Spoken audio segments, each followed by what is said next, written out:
Potential academy में आपका स्वागत है। आज मैं जिनसे आपको मिलवाने जा रहा हूँ वो शख्स रादर स्टूडेंट का नाम है मनिंदर सिंह।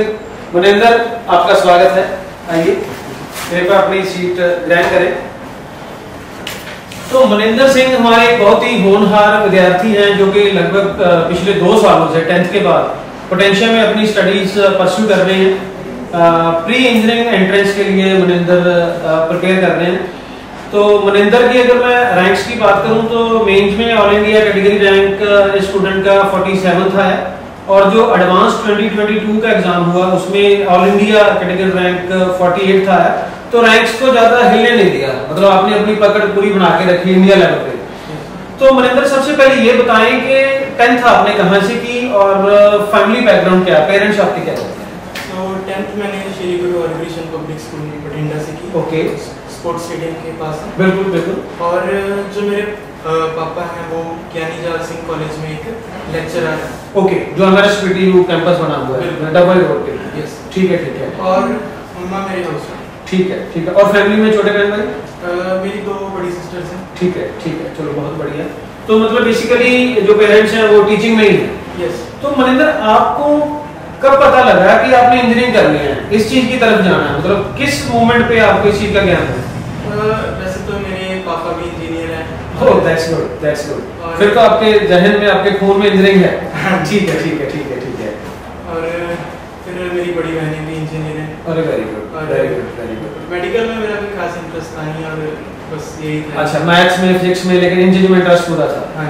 पोटेंशियल से आपका जो मेल मिलाप है वो कैसे हुआ, मतलब how did you come to know about potential? So 2020 में जब मैं +1 में हुआ था जी, तो ऑनलाइन क्लासेस हो गई थी और सर्च कर रहे थे हम कि कोई अच्छा सा इंस्टीट्यूट मिल जाए। ठीक है। और वन ऑफ माय फ्रेंड उन्होंने मुझे रेकमेंड किया कि एक अच्छा इंस्टीट्यूट है, ऑनलाइन में अच्छा पढ़ा रहे हैं। ठीक है तो ठीक है। मतलब मैंने क्लासेस लगा के देखी, मुझे समझ में भी आया जी। और फिर धीरे धीरे करके मेरा ओके ओके।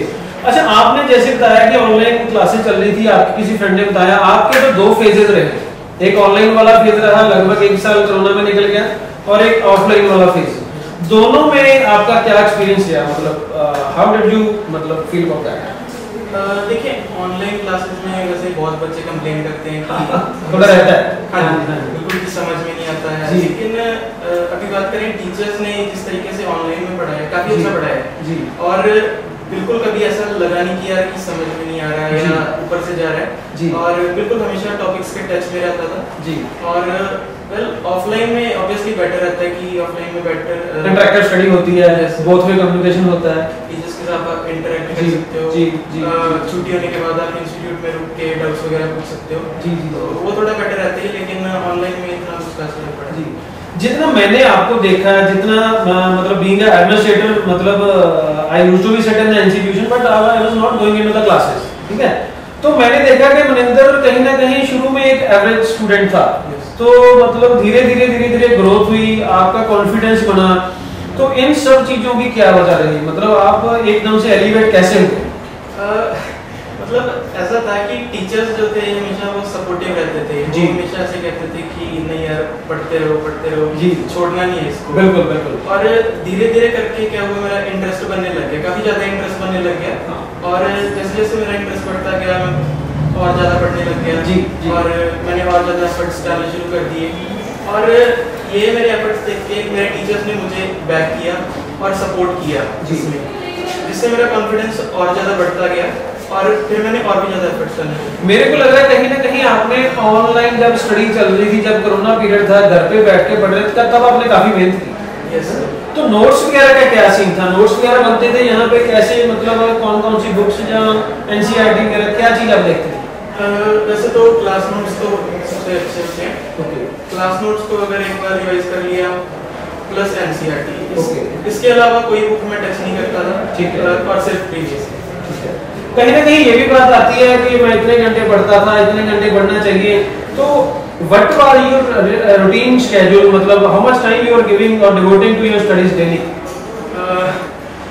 पहले इनिशियली तो बहुत ज्यादा नहीं पढ़ता था, लेकिन मैं प्लस मतलब आपके लिए बहुत ज्यादा क्या है, कितने घंटे जिसको आप कम समझते हो? 3-4 घंटे। 3-4 घंटे पढ़ते थे। ठीक है ठीक है। और +2 में काफ़ी ज़्यादा इंटरेस्ट पड़ गया तब। ओके। तो ये ऐसी प्रिपरेशन है, इसमें कंसेप्चुअल क्लैरिटी बहुत चाहिए, डाउट्स वगैरह बहुत होते हैं, तो उसमें कैसे सपोर्ट हुई, मतलब उसमें आपको मतलब डाउट्स वगैरह कैसे आपके क्लियर होते थे? तो ट्यूशंस करते थे। ओके, उसके बाद छुट्टी के बाद अगर इंस्टीट्यूट रुक सकते हैं, ठीक है, और टीचर्स जो थे वो डाउट क्लियर कर देते थे, और एक बार जाके उसको मतलब एक बार रिव्यू कर लिया क्वेश्चन को तो वो क्लियर हो गया। ओके। जैसे आपका all India 48th rank advance में आया कैटेगरी और 47th मेंस में आया कैटेगरी, तो मतलब आपका टारगेट क्या है, मतलब what is your immediate aim in your life, मतलब आप आगे क्या करना चाहते हैं? अभी एक बार के लिए कंप्यूटर में मेरा काफ़ी इंटरेस्ट है, ठीक है, मैं सीएसई इंजीनियरिंग में परस्यू करना चाहता हूँ। ओके, और आगे देखेंगे क्या होता है, मतलब धीरे धीरे बातें बनते बनेगी। जैसे 2 साल में आपने इस मुकाम पे आए, मतलब फिर भी दिमाग के किसी ना किसी एक्टिव और पैसिव कॉर्नर पे होता है कि मैंने सॉफ्टवेयर इंजीनियर बनना है, जॉब करनी है, कोई स्टार्टअप लेना है, किसी गवर्नमेंट एग्जाम के लिए प्रिपेयर करना, मतलब उन 3-4 चीजों में से कोई एक आता है। गवर्नमेंट एग्जाम में शायद मेरा बहुत ज़्यादा इंटरेस्ट नहीं है। अच्छा, मोस्ट या तो जॉब करने फिर स्टार्टअप। ठीक है। जो अपकमिंग स्टूडेंट्स हैं, जो आपके छोटे भाई बहन हैं, जो भी 9th 10th में पढ़ रहे हैं, उनको आप क्या बताना चाहोगे? फर्स्ट ऑफ ऑल कि स्टडीज पे कंसिस्टेंट रहना चाहिए, ठीक है, एक मतलब ऐसा भी नहीं होना चाहिए कि बिल्कुल लीनियंट रहना चाहिए, स्टडीज कंसिस्टेंटली स्टडीज करते रहना चाहिए। ओके, बहुत हार्ड वर्क नहीं करना है, लेकिन स्मार्ट वर्क भी जरूरत है। हाँ, स्मार्ट वर्क की जरूरत है, ठीक है, और कंसिस्टेंट रहना है, छोड़ना नहीं है। मतलब कई बार बच्चे थोड़ा अपनी सिटी से दूर भी जाते हैं, जैसे you are from Bathinda itself, तो you stayed in Bathinda only for the studies, तो कई लोग बाहर जाते हैं, जैसे है ना, कोटा वगैरह जाते हैं, या कोई चंडीगढ़ दिल्ली जाते हैं, उसके बारे में आप क्या कहना चाहोगे? वैसे मैं नहीं कहूँगा कि आपको अपना सिटी छोड़ के आपको कहीं और जाना चाहिए, क्योंकि हमारे बठिंडा सिटी में ही अच्छे इंस्टीट्यूट हैं, पोटेंशियल अकेडमी है। तो मनिंदर, कहीं ना कहीं मेरे जहन में एक बात और आती है कि बच्चे अपना होम टाउन छोड़ के, मतलब जैसे आजकल हम सुन रहे हैं कि इधर उधर सिटी दूर, कोई राजस्थान जा रहा है, कोई कहीं चंडीगढ़ दिल्ली जा रहा है ना, तो उसके बारे में आप क्या बताना चाहेंगे, आपके क्या व्यूज हैं? मेरे हिसाब से तो उनको अपना होम सिटी छोड़ के नहीं जाना चाहिए, ठीक है, क्योंकि क्या है यहाँ पे एक डिस्ट्रैक्शंस कम रहते हैं जी, पेरेंट्स के साथ रहते हैं हम, तो वो होता है पेरेंट्स का एक सपोर्ट रहता है, ठीक है। बड़े बड़े सिटीज में बड़े बड़े इंस्टीट्यूट्स में जाते हैं तो टीचर्स के साथ इंटरेक्शन काफी ज्यादा कम रहता है, ओके, तो हमें कोई गाइड करने वाला भी नहीं होता है। ये तो है, मतलब क्लासेस की स्ट्रेंथ बड़ी रहती है, Yes. तो मतलब अगर सभी बच्चे डाउट्स पूछने लगते हैं तो उतना टीचर के पास टाइम भी नहीं होता। यहाँ पे मेरे को लगता है ऐसी कोई बात नहीं है, मतलब you can catch your teacher any time any way. बिल्कुल, यहाँ पे इंडिविजुअल अटेंशन मिलता है हर बच्चे को। बिल्कुल, that matters a lot. Yes, और कोई बड़े सिटी में जाना है तो हम अपने अकेले होते हैं, हाँ, और कोई साथ होता नहीं है, हाँ, तो बट यहाँ पे अपने सिटी में रह के पढ़ना बेस्ट। स्टडीज भी है, अपने टीचर्स भी हैं, अपने पेरेंट्स भी है, अपना पीर ग्रुप भी है, अपने स्टूडेंट साथी भी हैं, तो कहीं ना कहीं अगर बच्चा पढ़ने वाला तो ये सारी चीजें सपोर्टिव होके आगे आती है। तो अभी जैसे मनिंदर, आपने 48th रैंक आपका इसमें एडवांस में आया कैटेगरी रैंक, और 47th ऑल इंडिया रैंक आपका मेन में आया, तो भी काउंसलिंग टाइम चल रहा है, तो उसको आप कैसे टैकल कर पा रहे हैं? मुझे काउंसलिंग का कोई आइडिया नहीं है, ठीक है, मुझे बिल्कुल कुछ नहीं पता था जो के बारे में, ठीक है, कि सीट्स वगैरह कैसे एलोकेट होती हैं, तो अभी नवीन सर है, हमारे फिजिक्स के टीचर हैं, ओके, और उनसे मैं गाइडेंस लूंगा और वो मुझे करके देंगे। Very good, very good. जैसे यू बिलोंग्स टू और you हेल्स from engineering family, I will say like your blood है ना, मतलब इज फुल ऑफ इंजीनियरिंग, आपके डैडी इंजीनियर है, सिस्टर इंजीनियर है, बड़े है ना, तो मतलब कि कैसे आप मतलब इन चीजों को देख रहे हो कि आपका मेंटर कौन है, मतलब किसी ना किसी बंदे का मेंटर लेके चलते हैं, आपके डैड भी हो सकते हैं, आपके सिस्टर भी हो सकते हैं, आपका कोई टीचर भी हो सकता है, तो मतलब who is your mentor in this journey?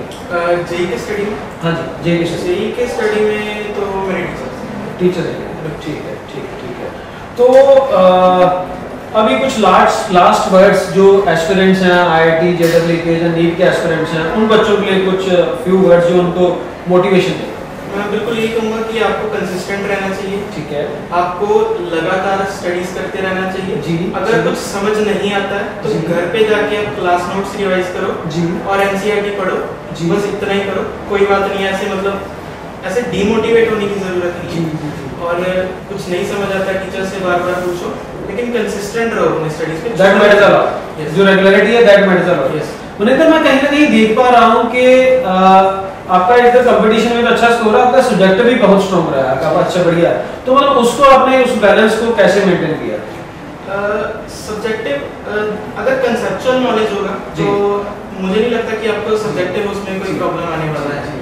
अगर आपकी कंसेप्ट क्लियर है तो आप इजीली उसको टैकल कर सकते हैं। ओके ओके, तो बातें तो बहुत चलती रहेंगी, but I will not be taking much time of yours. तो एक बार फिर से मैं आपको, आपकी फैमिली को, आपके फैकल्टी मेंबर्स को कंग्रेचुलेट करना चाहता हूँ, और हमारी तरफ से, पोटेंशियल फैमिली की तरफ से आपको बेस्ट विशेस। किसी भी IIT में आप जा रहे हो, वहाँ से आप अपना सॉफ्टवेयर इंजीनियरिंग का जो कोर्स पूरा करोगे, and I will pray to God कि आप जल्दी जल्दी you come out in the shining star and shining colours and like serve your nation. So best wishes and congratulation, thank you very much.